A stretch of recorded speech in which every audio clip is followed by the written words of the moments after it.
Good morning. Welcome back to Part 2 Garden. It has been probably almost 3 weeks since I shot a video. We've had some pretty bad weather, really hot, really dry.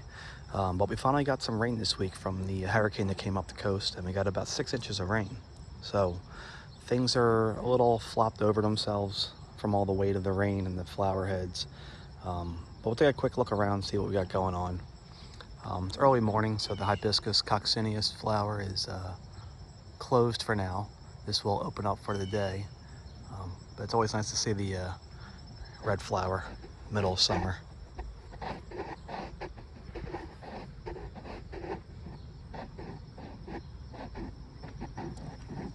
Salvia eleginosa is still looking pretty good.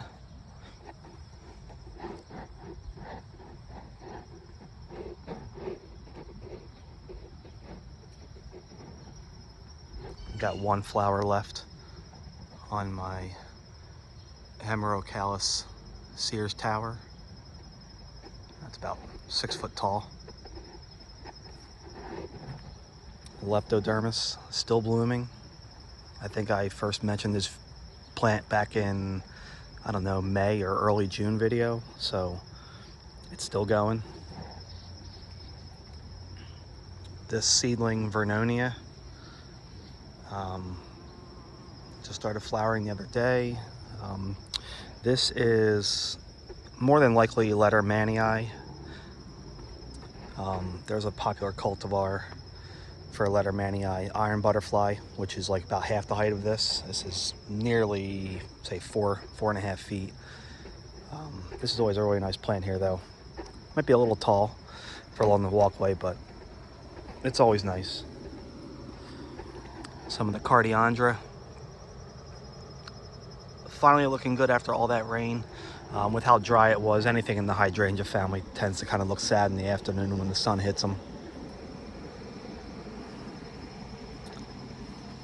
Still a few fertile flowers left on the Hydrangea aspera. This is subspecies Villosa. Interesting thing about this plant is this was the first Hydrangea aspera that we planted in this garden 6-7 years ago, and this is the first time that I've ever had flowers on it. It seemed like every year we would get some kind of late frost and it would knock the flower buds back on that plant. And even though I had other asperas that would survive and still flower, for some reason that one just never really took. So it was nice to see a flower this year on it.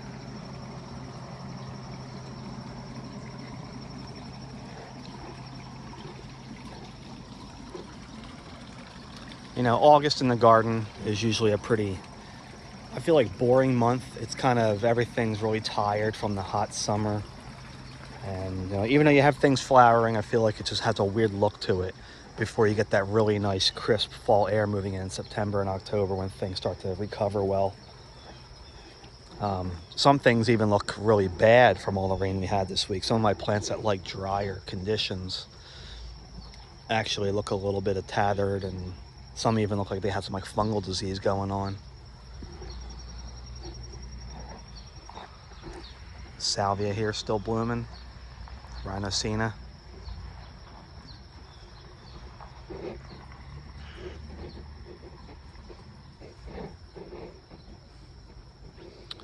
Had some hummingbirds yesterday on the Vitex. I don't see any floating around yet.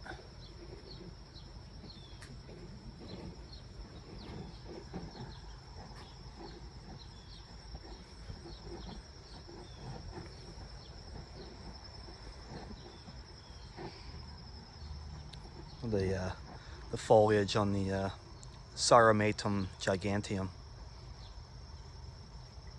Yeah, people come by and they think this is elephant ear, like a tropical elephant ear, but it's not. It's, you know, it's its own different plant. You try to explain to them, and they still think you're lying to them, but you know, nevertheless, it's pretty cool.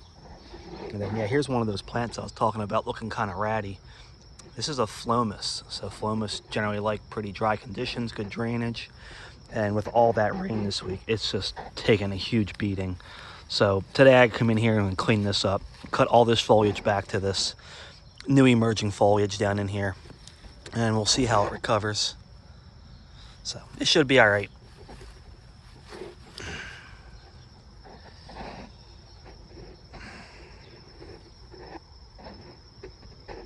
Phlox still hanging on good.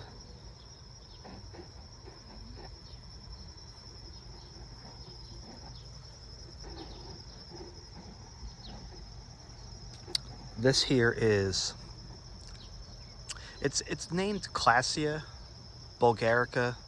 This is a pink flower form. There's been some debate on whether that name is actually correct for this plant, but nevertheless, it's really, really nice. I do have a white flowering form as well in the front garden, but I actually prefer this this pink color is, I think, far superior.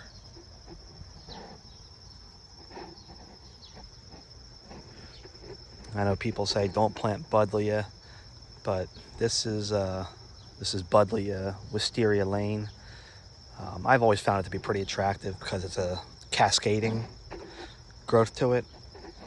So it's always really nice. And you know, even though it's not a great, as they say, pollinator plant, I do have things that come and visit it. And you know, when you attract things to this, it also attracts things to other plants in the area. So it's still nice to have.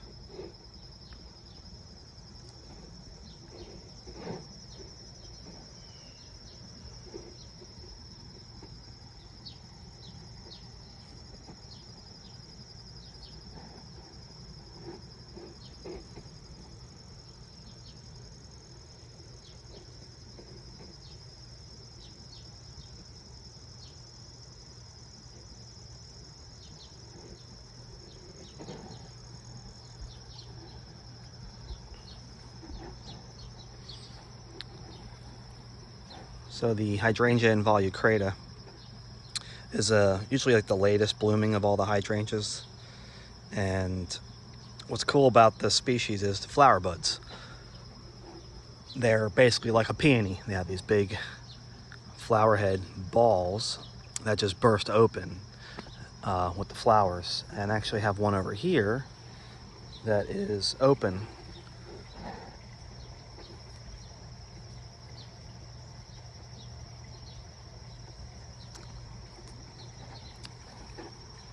Not totally sure which cultivar it is there. I'm pretty sure that's Tama Azizi.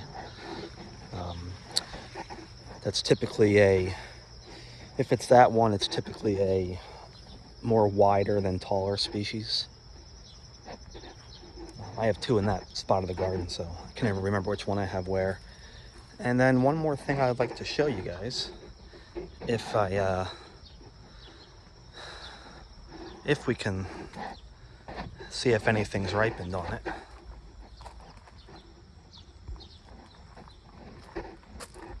My wife's little cut flower garden back here. I planted this fig last year.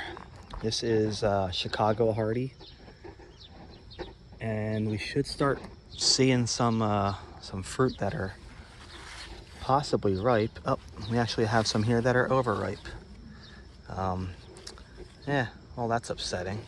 So they turn purple when they're ripe, and this is, I think, past this point. This one here may be good tomorrow, end of the day today. And yeah, another one just fell off that was past ripe, so I'm just gonna take that, throw it off for the birds to get. But cool plant, cool foliage. I bought it pretty much for the foliage. And then, you know, I do like the fruit. So Chicago Hardy, good cultivar. And yeah, I guess I'll leave you guys with that today. Yeah, give me a like, give me a follow.